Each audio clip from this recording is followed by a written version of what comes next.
नमस्कार, जागो एमपी में आप सभी का स्वागत है। बुलेटिन की शुरुआत करेंगे। खबर भोपाल से है, जहां बंद मिलों के मजदूरों के लिए अच्छी खबर है।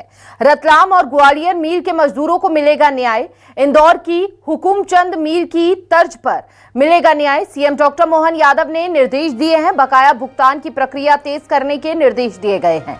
रतलाम की सज्जन मिल के मजदूरों का बकाया भुगतान होगा और ग्वालियर मिल के मजदूरों का बकाया भी भुगतान होगा। 1996 में बंद हो गई थी सज्जन मिल और 1988 में कोर्ट ने ग्वालियर मिल को आधिकारिक रूप से बंद घोषित कर दिया था। 6000 कर्मचारियों की 135 करोड़ की देनदारी बाकी थी, जो अब जाकर इसका भुगतान किया जाएगा। तो इसे बड़ी खुशखबरी के तौर पर ही देखेंगे। बंद मिलों के मजदूरों के लिए ये बेहद अच्छी खबर है। लंबे समय से इंतजार कर रहे जिस बात का, वो अब जाकर पूरी होती हुई नजर आ रही है। 6000 कर्मचारियों की 135 करोड़ की देनदारी बकाया थी, जो अब जाकर उन्हें भुगतान मिल जाएगा। तो ऐसे कई कर्मचारी जो इस आस में बैठे हुए थे कि उनकी रकम, उनकी मेहनत जो है वो उन्हें वापस मिले, अब जाकर ये बड़ी खुशखबरी और उनके चेहरे पर एक बार फिर से मुस्कान आती हुई नजर आएगी। तो 1996 में बंद हो गई थी सज्जन मिल, उसका बकाया रह गया था और बंद मिलों के मजदूरों के लिए ये बेहद अच्छी खबर है।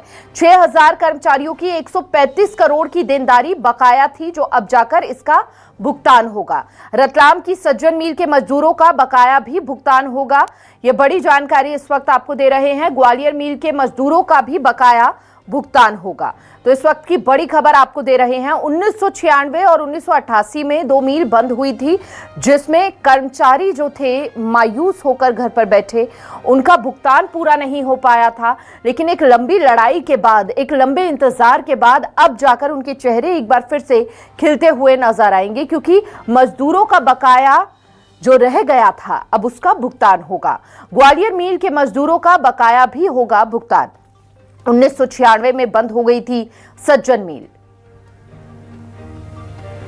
6000 कर्मचारियों की 135 करोड़ की देनदारी बकाया बंद मिलों के मजदूरों के लिए ये बेहद अच्छी खबर सामने आई है। रतलाम की सज्जन मिल के मजदूरों का बकाया भुगतान होगा। ग्वालियर मिल के मजदूरों का भी बकाया का होगा भुगतान। और कर्मचारी जिसका इंतजार लंबे समय से कर रहे थे, कर्मचारियों के लिए बेहद बड़ी और ये खुशी की खबर। ग्वालियर मिल के मजदूरों का बकाये भी अब भुगतान कर दिए जाएंगे। 1996 में बंद हो गई थी सज्जन मिल। ये बड़ी जानकारी इस वक्त आपको दे रहे हैं। तो 6000 कर्मचारियों की 135 करोड़ की देनदारी बकाया थी।